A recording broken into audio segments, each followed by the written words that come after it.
திருப்பரங்குன்றத்தில் தீபம் ஏற்ற வேண்டும் என்ற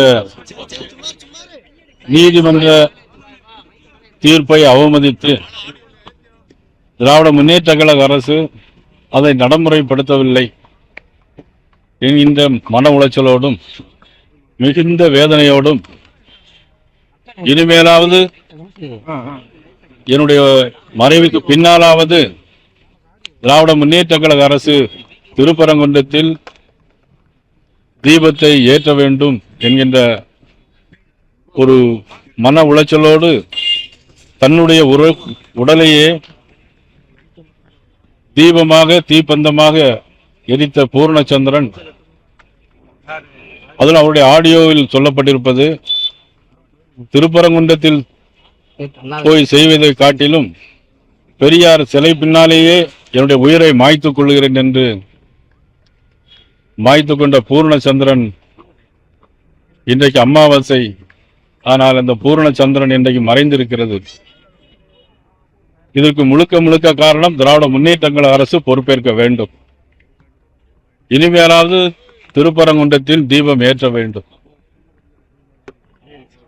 அதன் பிறகு பூர்ணச்சந்திரனுடைய மனைவிக்கு ஒரு அரசு வேலை வாய்ப்பும் 1 கோடி ரூபாயும் தமிழக அரசு வழங்க வேண்டும் என்று அனைத்து மக்களின் சார்பாக, இதில் அரசியல் பாகுபாடு இன்றி, இதில் அரசியல் காட்டாமல் மாண்பு முதலமைச்சர் அவர்கள் 1 கோடி ரூபாய் வழங்க வேண்டும், அவருடைய மனைவிக்கு ஒரு அரசு வேலை வாய்ப்பும் கொடுக்க வேண்டும் என்று நான் இந்த நேரத்திலே கேட்டுக்கொள்கிறேன்.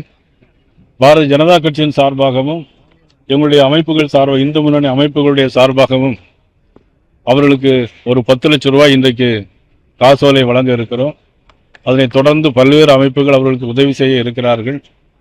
ஆக திராவிட முன்னேற்ற கழக அரசு இனிமேலாவது தீபம் ஏற்ற வேண்டும் என்று நான் இந்த நேரத்தில் கேட்டுக்கொண்டு, எல்லா அமைப்புகளினுடைய சார்பாகவும் நாளை மாலை தமிழகத்தில் உள்ள அந்தந்த பகுதிகளில் பூர்ணச்சந்திரனுடைய திருவுருவப் படத்தை வைத்து அந்தந்த பகுதியில் உள்ள கோயில்களிலும் மோட்ச தீபம் ஏற்ற வேண்டும் என்று நான் இந்த நேரத்திலே அனைவரையும் நான் கேட்டுக்கொள்கிறேன்.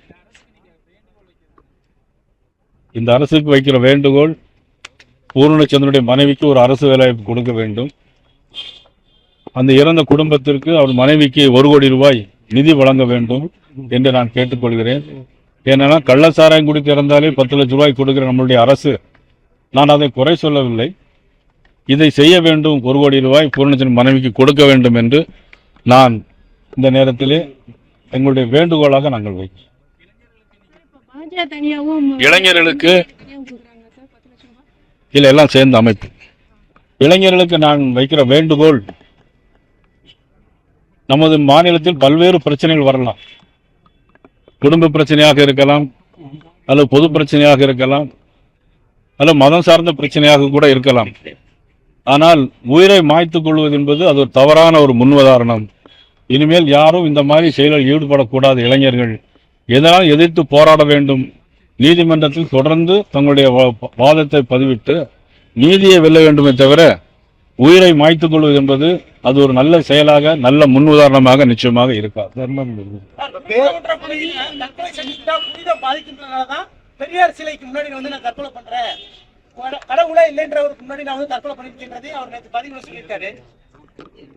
அதான் கடவுள் மறுப்பு கொள்கையில் இருந்தவருடைய அவருடைய சிலைக்கு பின்னாலேயே நான் என்னுடைய உயிரை மாற்றிக் கொள்கிறேன்னு சொன்னா அது எவ்வளவு அர்த்தங்கள் அடங்கி இருக்கிறது என்பதை நீங்கள் புரிந்து கொள்ள வேண்டும்.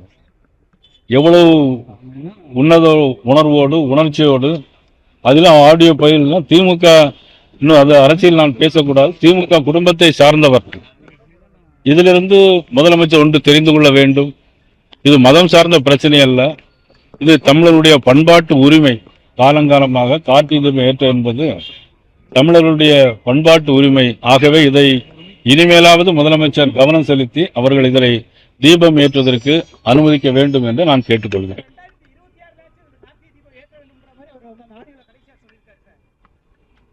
அவருடைய ஆத்மா சாந்தியடைய இறைவனை வேண்டுகிறேன். அவருடைய ஆத்மா நிச்சயமாக அதற்கான வேலையில் 2026, இன்றைக்கு நான் அரசியல் பேசக்கூடாது, 2026 நிச்சயமாக அது நடந்தே தீரும்.